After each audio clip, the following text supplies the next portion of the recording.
76세 치매 환자가 요양원에서 흔적도 없이 사라졌습니다. 하필 그날 밤 CCTV는 고장이 났고 모든 문은 잠겨 있었습니다. 그런데 옆 침대 할머니가 들은 충격적인 말이 있었습니다. 간호사가 사라진 할머니 귀에 속삭인 섬뜩한 한마디. 나 집에 가고 싶어. 할머니, 여기는 죽어서 나가는 곳이야. 그전엔 절대로 못 나가. 과연 이 요양원에서 무슨 일이 벌어지고 있는 것일까요?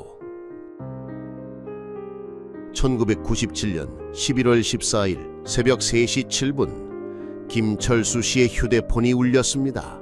화면에는 요양원이라는 이름이 떠 있었습니다. 76세 어머니 김영환 씨가 3년째 머물고 있는 곳이었습니다. 전화를 받는 순간 간호사의 떨리는 목소리가 들려왔습니다. 어머니가 사라졌다는 충격적인 소식이었습니다. 새벽 2시까지는 침실에 계셨는데 1시간 만에 흔적도 없이 사라진 것입니다. 어머니는 치매 초기 환자였습니다. 혼자서는 절대 멀리 갈 수 없는 상태였습니다. 김철수 씨는 급히 요양원으로 향했습니다. 도착해보니 더욱 이상했습니다. 첫째, CCTV가 하필 그날 밤 고장났다는 것. 둘째, 모든 출입문이 잠겨 있었다는 것.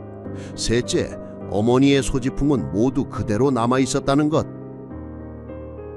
그때 충격적인 증언이 나왔습니다. 같은 층 박순덕 할머니가 새벽 1시 30분경 들었다는 대화였습니다. 간호사가 어머니 귀에 대고 속삭인 말. 할머니, 여기는 죽어서 나가는 곳이야. 그전엔 절대로 못 나가. 그 말을 들은 순간 김철수 씨는 온몸에 소름이 돋았습니다. 박순덕 할머니는 그 후 2시경 어머니 방문이 열리는 소리를 들었다고 했습니다. 경찰이 직원들을 조사하기 시작했습니다. 그날 밤 3층을 담당한 간호사는 김미숙이었습니다. 40대 여성으로 질문할 때마다 대답이 계속 바뀌었습니다.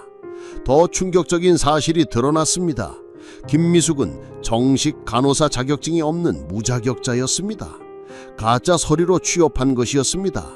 새벽 5시 김미숙이 경찰서로 연행되었습니다. 그리고 요양원 전체 수사가 시작되면서 끔찍한 진실들이 하나씩 드러나기 시작했습니다. 무자격 직원이 김미숙만이 아니었습니다. 간병인 절반이 제대로 된 교육을 받지 않은 사람들이었습니다. 또한 정부 지원금을 부정수급하기 위해 가짜 서류를 조작한 흔적도 발견되었습니다. 하지만 이것은 시작에 불과했습니다. 아침 7시 경찰서에서 연락이 왔습니다. 김미숙이 중요한 자백을 했다는 것입니다. 김미숙이 털어놓은 이야기는 상상을 초월했습니다.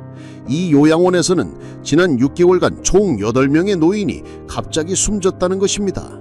모두 자연사로 처리되었지만 실제로는 다른 이유가 있었습니다.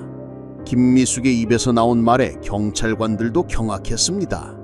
요양원에서는 노인들에게 의도적으로 과도한 수면제를 투여해 의식을 잃게 만든 후 방치한다는 것이었습니다. 가족들이 면회 올 때는 일시적으로 약물을 줄여 정상적으로 보이게 만들고 가족들이 떠나면 다시 과도한 약물을 투여한다는 충격적인 운영 방식이었습니다. 더 끔찍한 것은 노인들이 아파서 신음하거나 도움을 요청하면 직원들이 폭언을 퍼붓고 때로는 폭행까지 한다는 사실이었습니다. 김미숙은 떨리는 목소리로 말했습니다. 어머니가 그날 밤 요양원의 비밀을 알게 되었고 그것을 가족에게 말하려 했기 때문에 처리해야 했다는 것입니다. 그렇다면 어머니는 지금 어디에 있는 것일까요? 김미숙이 마지막으로 한 말이 모든 사람을 경악시켰습니다. 김미숙은 다른 지역 요양원으로 옮겼다고 했습니다.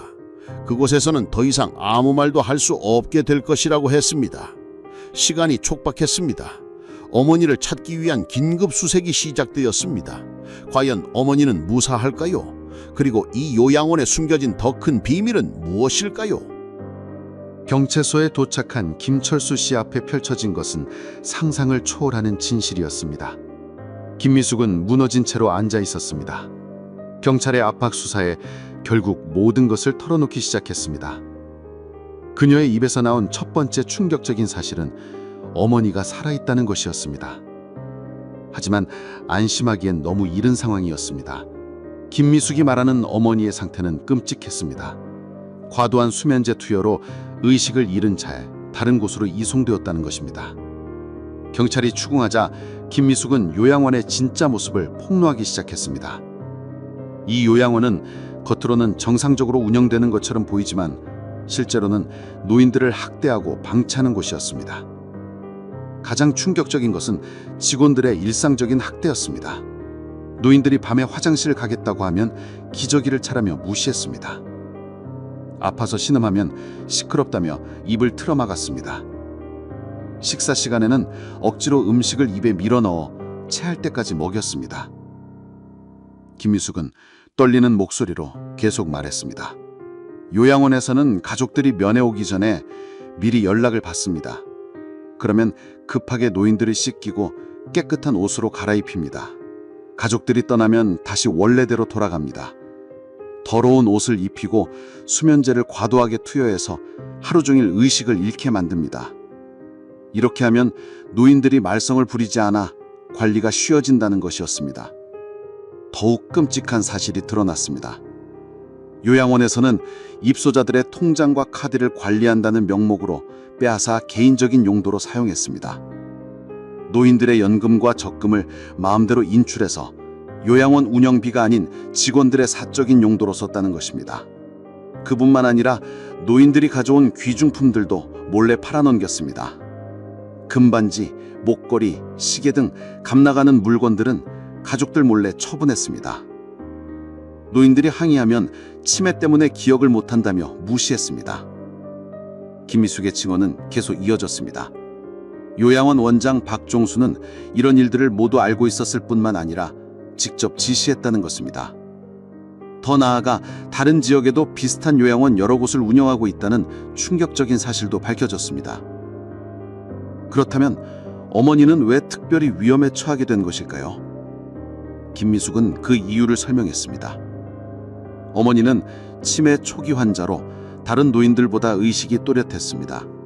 그래서 요양원에서 벌어지는 학대와 부정행위들을 목격하고 기억할 수 있었던 것입니다. 특히 어머니는 며칠 전부터 이상한 점들을 눈치채기 시작했습니다. 밤마다 들리는 다른 노인들의 신음소리, 직원들의 폭언, 그리고 갑자기 말이 없어지는 동료 입소자들의 모습을 지켜보았습니다. 결정적인 순간은 사흘 전이었습니다. 어머니가 화장실을 가려다가 우연히 직원들의 대화를 들었던 것입니다. 원장과 간호사들이 입소자들의 통장에서 돈을 빼내는 것에 대해 이야기하는 것을 들었습니다. 또한 아픈 노인들에게 치료를 제대로 해주지 않고 방치한다는 내용도 들었습니다. 어머니는 이 사실을 아들인 김철수 씨에게 알리려고 했습니다. 하지만 요양원에서는 입소자들의 통화전을 모두 감시하고 있었습니다. 어머니나 이상한 이야기를 하려고 하자 즉시 전화를 끊어버렸습니다. 그날 밤 김미숙은 원장의 지시를 받았습니다. 어머니를 다른 곳으로 옮기라는 명령이었습니다. 그곳은 더욱 외진 곳에 있는 요양원으로 가족들의 면회도 거의 없고 외부와의 연락도 차단된 곳이었습니다. 김미숙은 그날 밤 어머니에게 강한 수면제를 주사했습니다. 그리고 의식을 잃은 어머니를 휠체어에 태워 몰래 후문으로 빼냈습니다. 밖에서 기다리고 있던 차량에 태워 다른 지역으로 이송했다는 것입니다. 김철수 씨는 분노와 절망감에 휩싸였습니다. 하지만 지금은 감정을 추스리고 어머니를 찾는 것이 우선이었습니다. 경찰은 즉시 김미숙이 말한 그 요양원의 위치를 추적하기 시작했습니다.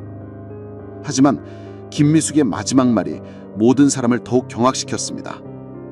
그 요양원은 단순히 노인들을 격리시키는 곳이 아니라는 것입니다. 거기서는 더욱 끔찍한 일들이 벌어지고 있다고 했습니다. 노인들에게 실험적인 약물을 투여하고 반응을 지켜본다는 것입니다. 또한 의식을 잃은 노인들을 이용해 보험금 사기를 저지른다는 것입니다. 가짜 의료진이 허위 진단서를 갈짝성해서 보험금을 타내는 조직적인 범죄였습니다. 시간이 얼마 남지 않았습니다. 어머니가 그곳에 도착한 지 이미 몇 시간이 지났습니다. 경찰은 긴급히 그 지역으로 출동했습니다. 과연 어머니를 무사히 구할 수 있을까요? 그리고 이 거대한 범죄 조직의 전모는 무엇일까요? 김미숙의 자백이 알려지자 놀라운 일이 일어났습니다. 요양원 다른 입소자 가족들이 하나둘씩 경찰서로 찾아오기 시작한 것입니다. 첫 번째로 나타난 사람은 이영희 씨였습니다. 80세 아버지를 이 요양원에 맡긴 지 1년이 된 딸이었습니다. 그녀가 털어놓은 이야기는 소름 끼쳤습니다. 최근 몇 달 동안 아버지의 몸에서 계속 이상한 멍 자국들이 발견되었다는 것입니다. 요양원에서는 나이가 많아서 조금만 부딪혀도 멍이 든다며 대수롭지 않게 넘겼습니다. 하지만 멍의 위치가 이상했습니다. 팔목, 목, 허벅지 등 누군가가 세게 잡았을 때 생기는 형태였습니다.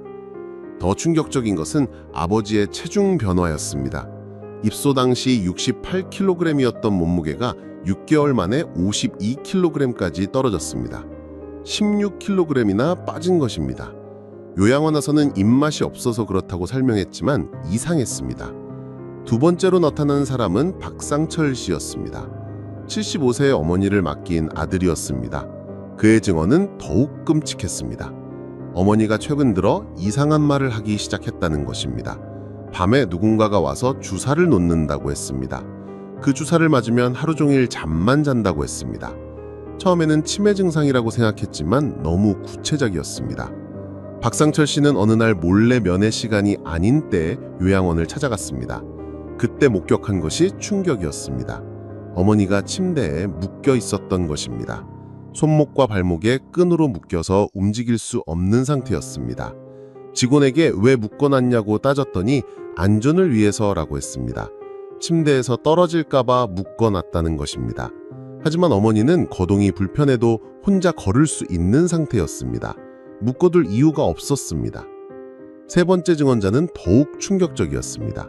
김순자 씨는 남편을 이 요양원에 맡겼다가 3개월 만에 잃었습니다. 사인은 급성 심부전이었습니다. 77세의 나이였지만 입소 당시에는 건강한 편이었습니다. 김순자 씨가 이상하게 생각한 것은 남편의 마지막 모습이었습니다. 사망하기 며칠 전부터 남편은 계속 잠만 잤습니다. 깨우려고 해도 깨어나지 않았습니다. 요양원에서는 몸이 약해져서 그렇다고 설명했습니다. 하지만 부검 결과 남편의 혈액에서 과도한 양의 수면제가 검출되었습니다. 치료 목적으로 사용하는 양의 10배가 넘는 수치였습니다. 요양원에서는 실수였다고 해명했지만 의심스러웠습니다. 네 번째 증언자는 최현수 씨였습니다. 그는 어머니의 개인 물품이 계속 사라진다고 신고했습니다. 어머니가 소중히 간직하던 금반지, 다이아몬드 귀걸이, 명품 시계 등이 하나씩 없어졌습니다. 요양원에서는 어머니가 치매 때문에 어디에 뒀는지 기억하지 못한다고 했습니다. 하지만 최현수 씨는 의심했습니다.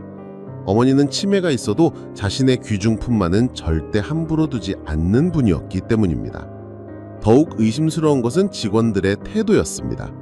귀중품이 없어졌다고 신고하면 짜증을 내며 대충 찾아보는 척만 했습니다. 정말로 찾으려는 의지가 전혀 보이지 않았습니다. 다섯 번째 증언자는 가장 충격적인 이야기를 했습니다. 장미영 씨는 남편이 요양원에서 폭행을 당했다고 주장했습니다. 남편은 치매가 심해서 가끔 소리를 지르거나 돌아다니는 증상이 있었습니다. 그런데 어느 날부터 갑자기 조용해졌습니다. 처음에는 증상이 좋아진 줄 알았습니다. 하지만 아버지의 모습이 이상했습니다. 아버지는 직원을 보면 무서워했습니다. 몸을 움츠리고 떨었습니다. 특히 김미숙을 보면 심하게 두려워했습니다. 뭔가 무서운 일을 당한 것 같았습니다. 장명 씨는 아버지 몸을 자세히 살펴봤습니다. 등과 팔에 손가락 자국 같은 멍이 여러 개 있었습니다. 또한 입 안쪽이 찢어진 상처도 있었습니다. 누군가가 입을 틀어막으면서 생긴 상처 같았습니다. 요양원에서는 아버지가 스스로 넘어지면서 다쳤다고 설명했지만 설명과 맞지 않았습니다. 명백히 누군가에게 폭행을 당한 흔적이었습니다. 이렇게 5가족의 증언이 쏟아지자 경찰은 사건의 심각성을 깨달았습니다. 이것은 단순히 한 명의 실종 사건이 아니었습니다. 요양원 전체에서 벌어지고 있는 조직적인 학대와 범죄였습니다. 경찰은 즉시 요양원에 대한 전면 수사를 결정했습니다. 모든 입소자들을 대상으로 건강검진을 실시하고 직원들을 전면 조사하기로 했습니다. 또한 요양원의 재정 상황과 운영 실태도 철저히 파악하기로 했습니다. 하지만 가장 급한 것은 김영란 씨를 찾는 것이었습니다. 김미숙이 말한 그 요양원을 찾아내야 했습니다. 시간이 지날수록 위험이 커지고 있었습니다. 경찰은 김미숙을 더욱 압박했습니다. 그 요양원의 정확한 위치를 말하라고 했습니다. 김미숙은 마지못해 입을 열었습니다. 그곳은 서울에서 차로 3시간 거리에 있는 산간 지역이었습니다. 외부와 완전히 단절된 곳에 숨어 있는 비밀 요양원이었습니다. 과연 그곳에서 어떤 일들이 벌어지고 있을까요? 그리고 김영란 씨는 무사일까요? 김미숙이 말한 산간 지역 요양원을 찾기 위해 경찰 특수팀이 긴급 출동했습니다. 김철수 씨도 함께 동행했습니다. 차량 3대가 고속도로를 질주했습니다. 가는 길에 김미숙이 추가로 털어놓은 이야기는 더욱 끔찍했습니다. 그 산간 요양원은 표면적으로는 일반 요양원이지만 실제로는 문제가 있는 노인들을 격리시키는 곳이라고 했습니다. 가족들에게 말썽을 부리는 노인, 요양원의 비밀을 알게 된 노인, 그리고 더 이상 보험금이나 연금을 뽑아낼 가치가 없어진 노인들을 보내는 곳이었습니다. 한번 그곳에 가면 다시는 가족을 만날 수 없다고 했습니다. 3시간 후 일행은 깊은 산속에 도착했습니다. 외부에서는 전혀 보이지 않는 곳에 2층 건물이 하나 숨어 있었습니다. 간판도 없고 표시도 없는 정체불명의 건물이었습니다. 경찰이 건물을 포위했습니다. 하지만 이상했습니다. 건물 안이 너무 조용했습니다. 일반적인 요양원이라면 사람들의 움직임이나 소리가 들려야 하는데 마치 빈 건물 같았습니다. 경찰이 정문으로 들어서자 놀라운 광경이 펼쳐졌습니다. 1층 거실에 노인 10여 명이 의자에 앉아 있었는데 모두 눈을 감고 있었습니다. 잠든 것도 아니고 기절한 것도 아닌 이상한 상태였습니다. 경찰이 노인들을 깨우려고 했지만 반응이 없었습니다. 눈을 뜨지도 않고 대답도 하지 않았습니다. 마치 살아있는 시체 같았습니다. 숨은 쉬고 있지만 의식이 완전히 없는 상태였습니다. 그때 안쪽에서 한 남자가 나타났습니다. 50대로 보이는 남자가 당황한 표정으로 다가왔습니다. 자신을 이곳 관리인이라고 소개했습니다. 이름은 최덕배였습니다. 최덕배는 경찰에게 이곳은 중증 치매 환자들을 돌보는 전문 시설이라고 설명했습니다.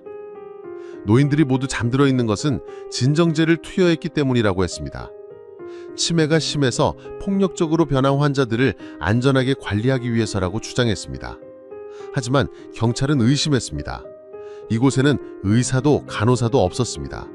최덕배 혼자서 10여 명의 노인을 돌보고 있다는 것 자체가 말이 안 됐습니다.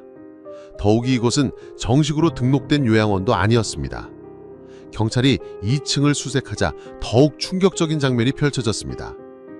작은 방들이 여러 개 있었는데 각 방마다 노인 한 명씩이 침대에 누워 있었습니다. 모두 의식을 잃은 상태였습니다. 그중 한 방에서 김영란 씨를 발견했습니다. 김철수 씨는 어머니를 향해 달려갔습니다. 하지만 어머니는 눈을 뜨지 못했습니다. 숨은 쉬고 있지만 깊은 잠에 빠진 것 같았습니다. 즉시 구급차가 호출되었습니다. 어머니뿐만 아니라 이곳에 있던 모든 노인들이 병원으로 이송되었습니다. 의사의 진단 결과는 충격적이었습니다. 모든 노인들의 혈액에서 과도한 양의 수면제와 신경안정제가 검출되었습니다. 일반적인 치료 용량의 20배가 넘는 수치였습니다.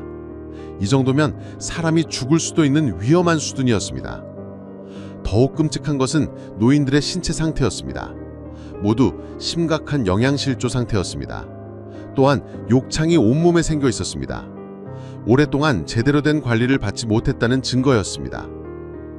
최덕배를 조사한 결과 더욱 충격적인 사실들이 드러났습니다. 그는 의료진이 아니었습니다. 전과가 있는 일반인이었습니다. 과거에 사기죄로 복역한 경력도 있었습니다. 더욱 놀라운 것은 이곳의 운영 방식이었습니다. 최덕배는 노인들을 의식 불명 상태로 만들어 놓고 가족들에게는 상태가 좋아지고 있다고 거짓 보고를 했습니다. 면회는 감염 위험 때문에 금지한다고 핑계를 댔습니다. 그러면서 노인들의 연금과 각종 수당을 계속 받아서 개인적으로 사용했습니다. 노인들은 사실상 돈을 뽑아내는 도구로 이용당한 것입니다. 경찰이 이곳을 더 자세히 수색하자 지하실에서 끔찍한 발견을 했습니다. 여러 개의 냉동고가 있었고 그 안에 사망한 노인들의 시신이 보관되어 있었습니다. 최덕배는 노인들이 죽어도 가족들에게 알리지 않았습니다. 대신 시신을 냉동 보관하면서 계속 살아있는 것처럼 속여서 연금과 치료비를 받아냈습니다. 죽은 노인이 5명이나 되었습니다. 이 사실이 알려지자 현장에 있던 모든 사람들이 경악했습니다. 김철수 씨는 분노와 안도감이 동시에 밀려왔습니다. 어머니를 찾긴 했지만 상태가 너무 심각했습니다. 의사는 김영란 씨의 상태에 대해 심각한 우려를 표했습니다. 과도한 약물 투여로 인해 뇌 손상이 있을 가능성이 높다고 했습니다. 의식을 되찾을 수 있을지도 확실하지 않다고 했습니다. 최독배는 결국 모든 범죄를 자백했습니다. 하지만 그가 털어놓은 이야기는 더욱 충격적이었습니다. 이런 불법 요양원이 전국에 10곳이나 더 있다는 것입니다. 모두 박종수라는 인물이 총괄하는 거대한 범죄 조직이었습니다. 겉으로는 정상적인 요양원을 운영하면서 뒤에서는 노인들을 학대하고 착취하는 조직적인 범죄를 저지르고 있었습니다. 경찰은 즉시 전국적인 수사를 시작했습니다. 박종수와 그의 조직을 완전히 해체하기 위한 대대적인 작전이 시작된 것입니다. 과연 이 거대한 범죄 조직을 모두 잡을 수 있을까요? 최덕배의 자백을 바탕으로 경찰은 박종수의 정체를 파악하기 시작했습니다. 박종수는 겉으로는 성공한 사업가였습니다. 전국의 합법적인 요양원 체인을 운영하는 회사의 대표였습니다. 하지만 그의 진짜 모습은 달랐습니다. 합법적인 요양원들은 단지 위장이었고 실제로는 불법 요양원 네트워크를 통해 엄청난 돈을 벌어들이고 있었습니다. 박종수의 수법은 교묘했습니다. 먼저 정상적인 요양원을 몇 개 운영해서 신뢰를 쌓습니다. 그 다음 가족들에게 더 좋은 시설이 있다며 불법 요양원으로 유인합니다. 산간 지역이나 외진 곳에 있어서 특별 관리를 받을 수 있다고 속입니다. 일단 불법 요양원에 들어가면 노인들은 외부와 완전히 차단됩니다. 가족들에게는 감염 예방이나 치료 집중 등의 핑계로 면회를 금지합니다. 그러면서 노인들을 약물로 의식불명 상태로 만들어 관리 비용을 최소화합니다. 박종수 조직의 연간 수익은 수십억 원에 달했습니다. 노인 한 명당 매달 연금과 각종 수당을 받고 가족들로부터도 치료비를 받아냈습니다. 또한 노인들의 재산도 몰래 처분해서 챙겼습니다. 경찰은 즉시 전국 동시 수사에 착수했습니다. 서울, 부산, 대구, 광주, 대전 등 주요 도시 근교의 불법 요양원들을 일제히 급습했습니다. 첫 번째 급습지는 경기도의 한 폐공장을 개조한 곳이었습니다. 겉으로는 창고 같아 보이지만 내부에는 30여 명의 노인이 있었습니다. 모두 의식을 잃고 침대에 누워 있었습니다. 이곳의 관리인은 김성호였습니다. 그 역시 최덕배와 비슷한 방법으로 노인들을 관리하고 있었습니다. 하루에 한 번씩 수면제를 주사하고 최소한의 영양제만 공급했습니다. 더 충격적인 것은 이곳에서 발견된 서류들이었습니다. 노인들의 사망 날짜가 미리 계획되어 있었습니다. 연금이나 보험금을 최대한 받아낸 후 적절한 시점에 사망 처리를 하는 계획표였습니다. 두 번째 급습지는 충청도의 한 농가를 개조한 곳이었습니다. 이곳에는 20여 명의 노인이 있었는데 상태가 더욱 심각했습니다. 일부 노인들은 이미 숨을 거둔 상태였지만 가족들에게는 알리지 않고 있었습니다. 이곳의 관리인 이철민은 더욱 잔혹했습니다. 노인들을 마치 물건처럼 취급했습니다. 아픈 노인에게는 치료 대신 더 많은 진정제를 투여해서 조용하게 만들었습니다. 음식도 제대로 주지 않아서 많은 노인들이 극심한 영양실조 상태였습니다. 세 번째 급습지에서는 더욱 끔찍한 일이 발견되었습니다. 전라도의 한 폐건물에서 노인들을 대상으로 불법 의료 실험이 진행되고 있었습니다. 가짜 의사들이 정체불명의 약물을 노인들에게 투여하고 반응을 관찰하고 있었습니다.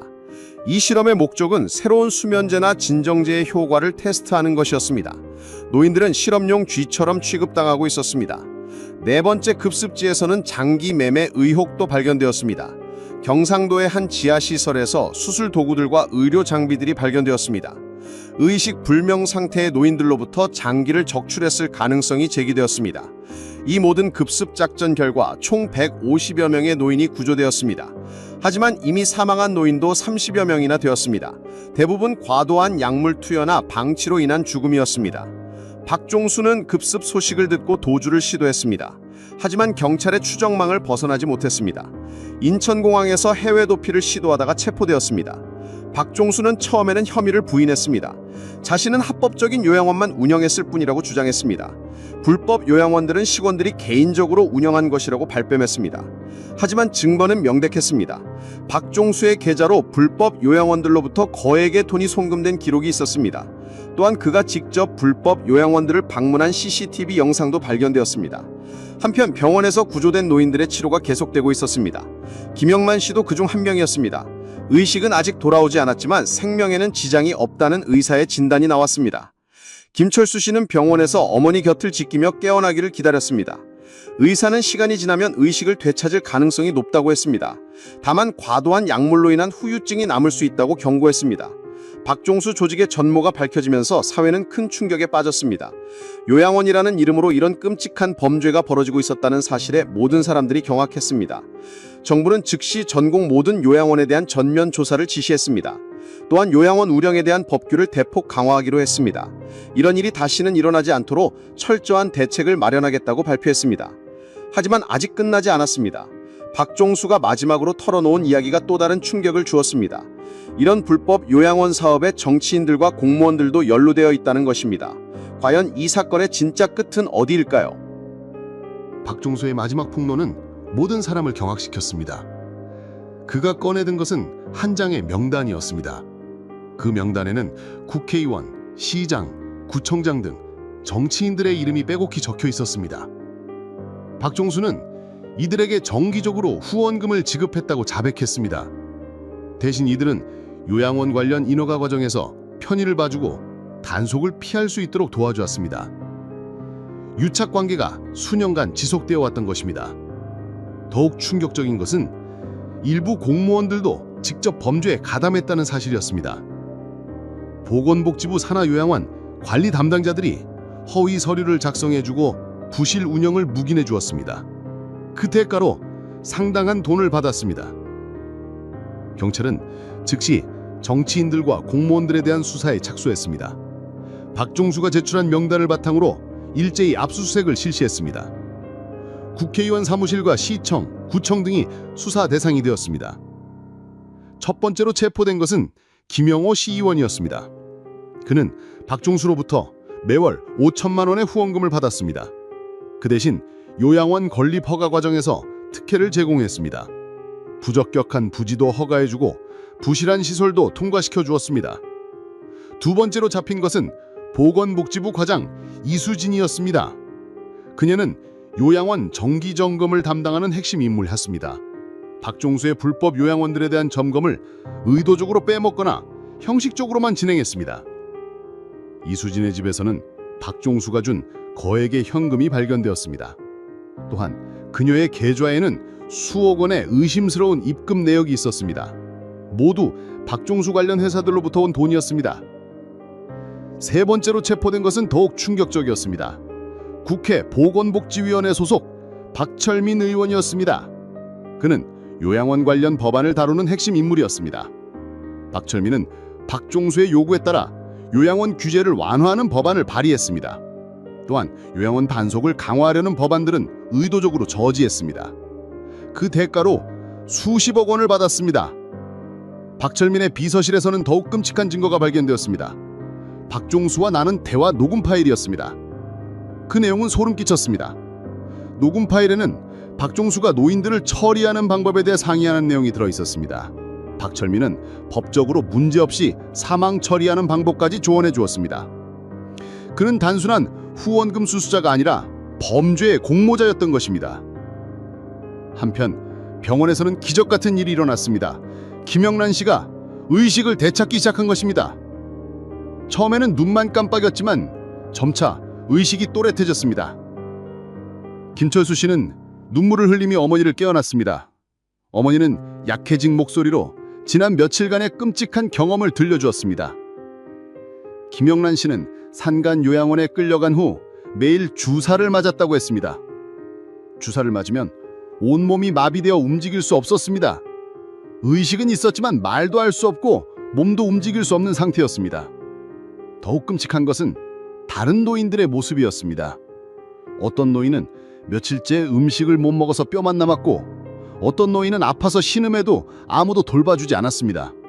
죽어가는 노인들을 그냥 방치하는 것을 직접 목격했습니다. 김영란 씨의 증언은 수사에 큰 도움이 되었습니다. 그녀가 기억하는 관리인들의 대화 내용을 통해 추가 범죄 사실들이 밝혀졌습니다. 특히 충격적인 것은 노인들을 실험 대상으로 사용했다는 증언이었습니다. 정체불명의 약물을 주사하고 반응을 지켜보는 일이 일상적으로 벌어졌습니다. 일부 노인들은 그 실험으로 인해 목숨을 잃기도 했습니다. 이런 증언들이 나오면서 박종수에 대한 추가 수사가 진행되었습니다. 그의 범죄는 단순한 요양원 부실 운영을 넘어서 살인에 가까운 수준이었습니다. 검찰은 박종수를 살인죄로 기소하기로 결정했습니다. 또한 연루된 정치인과 공무원들도 모두 구속 수사하기로 했습니다. 이들의 묵긴과 비호가 없었다면 이런 대규모 범죄는 불가능했을 것입니다. 사건이 정치권까지 번지면서 사회 전체가 큰 충격에 빠졌습니다. 국민들은 분노했습니다. 가장 약한 계층의 노인들을 이용해서 돈을 벌고 그것도 모자라 정치인들과 결탁해서 범죄를 저지른 것에 대해 격분했습니다. 시민단체들은 대규모 시위를 조직했습니다. 요양원 제도의 전면 개혁을 요구했습니다. 또한 연루된 정치인들의 즉각 사퇴를 요구했습니다. 정부는 비상대책회의를 열었습니다. 대통령이 직접 사과 성명을 발표했습니다. 요양원 관리 체계를 완전히 재편하겠다고 약속했습니다. 또한 피해자들에 대한 전면적인 지원책도 마련하겠다고 했습니다. 박종수와 그의 조직원들은 모두 법정에 섰습니다. 검찰은 박종수에게 무기징역을 구형했습니다. 150여 명의 노인을 학대하고 30명을 죽음에 이르게 한 혐의였습니다. 재판부는 이 사건을 사회에 큰 충격을 준 중대 범죄로 규정했습니다. 박종수는 무기징역을 선고받았습니다. 각 불법 요양원 관리인들도 모두 10년 이상의 중형을 받았습니다. 연루된 정치인들과 공무원들도 모두 처벌받았습니다. 김영호 시의원은 징역 7년, 이수진 과장은 징역 5년, 박철민 의원은 징역 12년을 선고받았습니다. 이들은 모두 공직에서 영구 제명되었습니다. 한편 김영란 씨는 꾸준한 치료를 받으며 회복되고 있었습니다.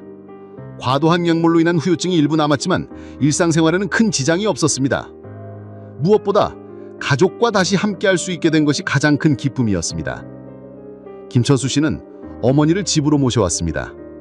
3개월간의 긴 악몽이 끝난 것입니다. 어머니는 집에서 가족들의 보살핌을 받으며 평온한 일상을 되찾았습니다. 이 사건을 계기로 요양원 관련 법규가 대폭 강화되었습니다. 모든 요양원에 대한 정기 점검이 의무화됐고 무자격자 고용도 엄격히 증지되었습니다. 또한 입소자 가족들의 면회권도 법적으로 보장되었습니다. 피해자 가족들에게는 국가에서 보상금이 지급되었습니다. 또한 트라우마 치료비와 재활 치료비도 모두 지원되었습니다. 정부는 이런 일이 다시는 일어나지 않도록 철저한 관리 체계를 약속했습니다. 김영란 씨는 지금도 가끔 악몽을 꿉니다. 하지만 가족들의 사랑 속에서 조금씩 나아지고 있습니다. 그녀의 용기 있는 증언이 많은 노인들을 구했고 거대한 범죄 조직을 무너뜨렸습니다. 여기는 죽어서 나가는 곳이야라는 섬뜩한 말로 시작된 이 사건은 결국 정의로운 결말을 맞이했습니다. 비록 많은 희생이 있었지만 진실은 밝혀졌고 범죄자들은 모두 처벌받았습니다. 무엇보다 중요한 것은 이 사건을 통해 우리 사회가 노인들을 더욱 소중히 여기게 되었다는 것입니다. 요양원을 선택할 때는 반드시 직접 확인하고 정기적으로 면회해야 한다는 교훈도 얻었습니다. 김영란 씨와 가족들은 이제 평범하지만 소중한 일상을 되찾았습니다. 함께 식사하고 대화하며 보내는 시간들이 얼마나 귀한지를 깨달았습니다. 그리고 다시는 이런 일이 일어나지 않기를 간절히 바라고 있습니다.